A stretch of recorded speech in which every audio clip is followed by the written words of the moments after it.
Ashwood Cemetery had always been shrouded in mystery. Located on the edge of an old town, it was surrounded by tall, ancient trees whose gnarled branches seemed to reach out like skeletal hands. Legends whispered among the townsfolk told of restless spirits and ghastly apparitions that prowled the grounds after dark. Among these tales was the story of the Weeping Woman, a ghost in a tattered wedding gown, forever mourning her lost life. Whispers also spoke of faceless spirits believed to be the souls of those buried in unmarked graves, their identities lost to time. The Ashwood family, owners of the Grand Mausoleum, were rumoured to practice dark magic, binding the spirits of their victims to the cemetery. On certain moonless nights, blood-curdling screams echoed through the trees, believed to be the cries of those buried alive. Locals also spoke of a massive shadowy hound with glowing red eyes, a harbinger of death for those who saw it. Despite these chilling legends, Vincent, a skeptical historian, decided to investigate its history for a book he was writing.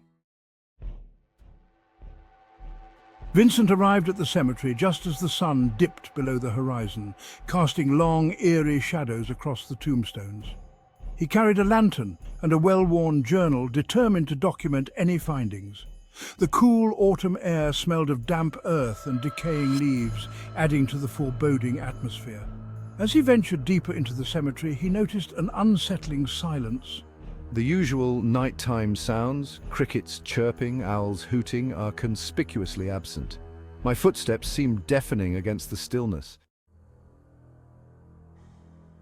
He approached an old moss-covered mausoleum at the heart of the cemetery, rumoured to belong to the enigmatic Ashwood family. The door to the mausoleum stood slightly ajar, creaking ominously as Vincent pushed it open. Inside, the air was even colder, and the walls were lined with dusty urns and decaying coffins. A sense of dread settled over him as he examined the names and dates, many of which corresponded to individuals who had died under mysterious circumstances. Suddenly, his lantern flickered, casting dancing shadows on the walls. I hear a low, mournful wail echoing through the stone chamber. My heart is pounding in my chest, yet my curiosity drives me to stay. He took out his journal and began to jot down notes, the scratching of his pen the only sound in the oppressive silence. A sudden gust of wind blew through the mausoleum, extinguishing his lantern and plunging the room into darkness. Panic gripped him as he fumbled with the matches, but before he could relight the lantern, he saw them. Ghostly figures emerging from the walls, their translucent forms glowing faintly in the darkness. The apparitions were of varying ages and dress, all with hollow, sorrowful eyes locked onto Vincent. Breathing heavily, he stepped back, pressing himself against the cold stone wall. But the ghosts advanced, their whispers filling the air with a chilling litany of sorrow and despair. One spectre, a woman in a tattered wedding gown, floated closer. Her expression was one of profound sadness as she reached out to him. Help us. We are bound to this place by the sins of the Ashwood family. Free us. Vincent, trembling, could barely speak. How can I help you? The woman pointed to a weathered book, lying on an old stone altar, covered in dust and cobwebs. Vincent recognized it as a family grimoire, filled with ancient spells and dark rituals. Burn it, destroy the book, and break the curse. Gathering his courage, Vincent grabbed the book and dashed out of the mausoleum. The ghosts followed, their wails growing louder and more desperate. He raced to an open area of the cemetery where he quickly started a fire. As the flames roared to life, he tossed the grimoire into the blaze. The fire burned with an unnatural intensity and the book disintegrated within moments.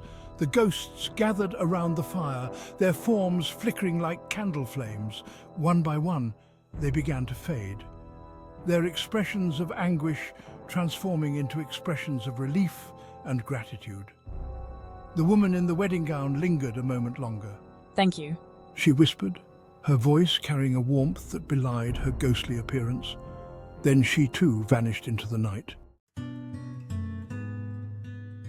Vincent stood alone in the now silent cemetery, his heart pounding but his spirit serene. He had freed the tormented souls of Ashwood Cemetery, but the experience had profoundly changed him. He left the cemetery just as dawn was breaking, the first rays of sunlight piercing the morning mist. Years later, Vincent's book became a sensation, not just for its historical insights, but for the chilling true story of the night he spent in Ashwood Cemetery. It served as a reminder to all that some legends are born from truths best left undisturbed, and that the spirits of the past could still reach out to touch the living. The old cemetery, now peaceful, became a place of reverence rather than fear, a solemn reminder of the thin veil that separates our world from the next.